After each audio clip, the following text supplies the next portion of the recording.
All right. So we're going to keep talking about things that stay the same and things that change in period two. And what we want to talk about today is we want to talk about labor systems. Now, the big thing we're going to talk about today is changes in labor systems. But before we do that, let's talk about what labor systems were like in period one. In period one, you saw labor systems everywhere. And in places like China, in Western Europe, in Japan, the most common labor system you saw were peasants. In places like Western Europe, there were a special type of peasants called serfs, whose main job was to grow and produce food for society. Peasant labor was used all over the world. Again, China, Western Europe being great examples of places that use peasant labor. And artisans. Artisans were craftsmen, people that make finished products with their hands. In this time period, most of these things are made in homes or small shops, and artisans sold things like shoes and textiles and things of that nature. And one of our themes in period two is that you will continue to see peasant labor and artisan labor all over the world. And in fact, demand for the goods that peasants produce and artisans produce will increase in this time period. So you're going to see their labor intensify. You have more peasants who are going to be producing more food for more people, and you're also going to have a rising artisan classes in places like the Middle East, in South Asia, in East Asia, and even Western Europe that are making finished products for sale in global markets. These are continuities. But the change would be that, hey, they're being used more intensely than they were even being used period one. Examples of increased artisan labor. Silk weavers in the Ming Dynasty producing more silk for export. Another good example would be cotton textile makers in South Asia. We talked about how India has always produced these beautiful, finely woven cloths for export globally. You'll see India increase production of cloth textiles during this time period for export to global marketplaces. Sadly, the period one slave trade that was around continues. We said in period one, the big transcontinental slave trade was in East Africa, where East Africans like the Swahili would capture Africans from the interior and sell them to export. Most of the time they sold them to Muslim merchants who would then sell them, take them to either North Africa or the Middle East. This slave trade, which was around in period one, continues in period two. East Africans sold into slavery by other East Africans into the marketplaces of North Africa or the Middle East, the traditional Muslim world. The change is, however, now there are Europeans in the Indian Ocean, and a lot of times it's now Europeans who are transporting these slaves from one part of Africa to North Africa to the Middle East, in addition to Muslim merchants who are still trying to trade in the Indian Ocean before they get elbowed out. And as we'll see later, you will see some groups of Muslims fight back, but that's going to be a lesson for down the road. But the big thing to know is that places like the Middle East in North Africa are still using slave labor from slaves that came from East Africa in this time period. Now, the big thing we want to talk about today, though, are the new labor systems that are associated in the period two, and these are labor systems you're going to see in the Americas. And the biggie is the transatlantic slave trade. We said in a previous lesson, hey, the Portuguese and then the English and the Spanish and the Dutch and the British are all going to have African allies who they're purchasing slaves from, and they're going to bring them to the Americas. In Brazil, they're going to grow sugar. In the Caribbean, they're going to grow sugar. And then in the 13 colonies, you're going to see them grow tobacco. We talked about this a lot the other day. Not going to rehash all of that. You're also going to see the use of what's called chattel slaves. Chattel slaves are slaves that are seen as being property. And that's a really sad and, kind of sick thing that we would look at slaves and think of them as anything less than human beings. But unfortunately, given the times, that's what they were sometimes seen as being. And chattel slavery becomes a major, major export in this time period.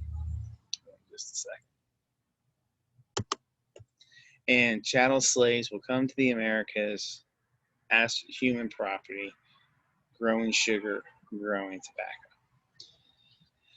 You're also going to see in the New World the adoption of a previously existing labor system. And that labor system is going to change. We said in period 1 the Incas used the Mita system. And the Mita system, we said, was a labor tax. You owed your government a certain amount of work every year. In the Incan Empire, it could be anywhere from 50 to 120 days a year. And we said that the Incas used this system to produce and build roads and monumental architecture. That was the purpose of the Mita system, we said. Well, when the Spanish conquered this region, one of the things they find in territory that was formerly controlled by the Incas is Mount Pelosi. Mount Pelosi is almost literally a mountain made out of silver. It is the all-time mother lode. Problem for the Spanish is, well, who are we going to get to mine it? Well, the Spanish don't have easy access to African slaves because of the treaty they have with Portugal said they couldn't be in Africa. So they had a little bit harder time getting slaves to the Americas. So they had to come up with another system for a labor system to mine this silver because the Spanish didn't want to do it. And what they do is they come up with a system where they force the natives that they've conquered who have survived the smallpox epidemic to work in Mount Pelosi to mine silver. And I have to say, as bad as African slavery is in the Americas, growing tobacco, or even worse, growing sugar in Brazil or the Caribbean, this might actually be the worst of the lot. What the Spanish do to these poor natives and forcing them to mine silver is awful. It's dark. It's dangerous. They don't care about the safety of these people. Cave-ins were frequent. You worked hours and hours and hours in tight spaces in the dark. You weren't even paid. It was seen as a labor tax. Yes, technically the people who worked in this system were free, quote unquote, and weren't slaves. But this is no better than African slavery. This is a terrible, terrible system of labor that the Spanish forced on the natives to mine the silver that they're then going to send worldwide and get enormously wealthy off of. The Spanish are also going to create two other late systems called the Hacienda and Encomienda system. But these things bore me. So pay attention to what these things are in your reading and make sure you understand what the Hacienda and Encomienda systems are. Now, this is a really good map to show you things that are being traded out of Africa. You do see the slave trade is still existing in the Indian Ocean, and then the transatlantic slave trade in the West. Remember this, the Indian Ocean slave trade is the longer slave trade. It was around in period 1. It continues all the way to period 4. The East African Indian Ocean slave trade doesn't really end until like the 1970s. And that's incredible in the saddest possible way. The West African slave trade, though, when it starts, is much, much, much more intense. Many, many, many, many more people are involved in this slave trade than in the East African slave trade. And that's because all these European countries that were in the Americas desperately needed slave labor in the Caribbean to grow sugar on their sugar islands, or in Brazil, in the case of the Portuguese, grow sugar, or in the 13 colonies to produce tobacco. I said this before, and I do want to make this point. At least 95% of the slaves that come across the Atlantic actually do not end up in what is the territory of the United States. They end up in an island of the Caribbean, or they end up in Brazil, which is the #1 location of this.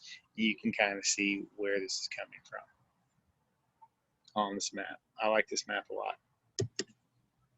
Now, one of the things that's going to come with new labor systems is new hierarchies. One of the things that we're going to look at is new hierarchies that are created all over the world. The first place we're going to look at it while we're talking about things that are the outcomes of European expansion and the Columbian Exchange is new hierarchies in the Americas. All the European groups in the Americas, the Spanish, the Portuguese, the Dutch, the British, the French, will have some sort of color-based hierarchy. And you're never going to believe this, but the white guys are on top and darker skinned natives or African slaves that are brought over are toward the bottom. An example that we're going to talk about today is the casta system. This is the Spanish system of hierarchy. And again, it's just a color-based system. The whiter you are, the higher up the pole you are, the darker skin, the more native or African you are, the lower you are on the totem pole. The elites in the Americas, in Spanish America, in the casta system, are the Creoles. The Creoles are individuals of Europe, in this case, Spanish or Portuguese ancestry. They're the white guys. They will control political, social, and economic systems in Spanish America. The Creoles will dominate economic systems and political systems during this time. And the Creoles stop dominating economic and political systems in South America, in Spanish America, exactly never. Even to this day, in the territories that were once controlled by Spain that are now independent, places like Mexico, Brazil, Chile, Ecuador, Cuba, the elites are Creoles. The elites are white. If you think about Cuba, Cuba is mostly people of African ancestry on that island right now. When you think of the dictator of Cuba, you think of Fidel Castro. Fidel Castro is a white dude. At some future point, I'll tell you about the story where I actually dated Fidel Castro's granddaughter for a little while because I thought that she was Spanish because she was so white. Actually, she was Cuban, as I found out much, much later, and she was the granddaughter of one of the great butchers of the 20th century. But that's a story I'm saving for another day. The middle group of people in the casta system are mestizos. Mestizo is someone of mixed European and native ancestry. Most of the stereotypes of what a Mexican is, those people are actually mestizos. We use the term Hispanic. Hispanic is not a racial descriptor, and we never, ever, ever use that in this class. Hispanic just means that your native language is Spanish, but that doesn't tell me anything about your ethnicity. Most of the time when people are referring to people who they think are Hispanic, the actual term is a mestizo, someone of mixed European and native ancestry. And they're the closest thing to a middle class. They can own land in this time period. They can learn trade. They could, they had a decent life if things were going well. Then the lowest groups of people are slaves and natives. And I don't need to tell you that it's not going to be fun to be at the bottom of color-based hierarchies in the Americas from 1450 to 1750. Again, when I'm saying the Americas, I'm talking about North and South America and the islands of the Caribbean combined. Now, as a byproduct of Europeans coming over, one of the things that comes over with them is their religious beliefs. You'll see Catholic beliefs come over to America. You will also see Christian beliefs coming over to the Americas. Remember, Christianity is going to be the first global religion. It's going to be the first religion you find all over the world, and is brought by European settlers and colonists and conquerors during this time period. Africans will bring their religious beliefs to the Americas as well. African slaves are oftentimes in name forced to become Christian, but you'll also see Africans maintain their original indigenous beliefs. When they come to the Americas, one of the things you're going to see is new syncretic belief systems created by African slaves. One of them is called Vodun. better known as voodoo. Vodun is a mixture of African native beliefs brought over by slaves that incorporates elements of Christianity. And it's going to be widely practiced by slave groups all over the Caribbean during this time period. So this is an example of the syncretic religion being created, combining African and Christian beliefs, but also African beliefs coming to the Americas. Natives do the same thing. Many natives are forced by the Spanish and the Portuguese to adopt Catholicism, and they will blend Catholicism with their own native beliefs. Things like portraying Jesus as a mestizo. If you go to Mexico City, he's a mestizo. He's not a white guy, he's not a black guy, he is a mestizo. That would be an example of that. Another thing is the celebration of Mardi Gras. Mardi Gras is a great example of the fusion of lots of different cultures' beliefs into one big, wild, crazy festival that you don't see anywhere else in the world. Now, one of the things I want you to know is that there are slave groups who fight back against this system. In the Caribbean, you're going to have pockets of escaped slaves who are going to form their own societies and do whatever is necessary to maintain their freedom on islands in the Caribbean. And these are called Maroon Societies. The Maroons lived on the edges of territories and islands controlled by Europeans, and they were these settlements of escaped slaves and sometimes natives as well that were fierce, that tried to live in secrecy, but were able to form a life for themselves. Oftentimes the slaves were runaways, and sometimes they lived in the least desirable parts of islands, but they did have their freedom, and they were willing to do whatever they could to keep their freedom. So you do need to know that there are groups and pockets of resistance of African slaves in this time period. That's all we got for today with the labor systems. This was a short lesson, but it was an important lesson. Make sure you get all the big ideas, and we'll keep plowing through all the things Columbian Exchange in the next few days.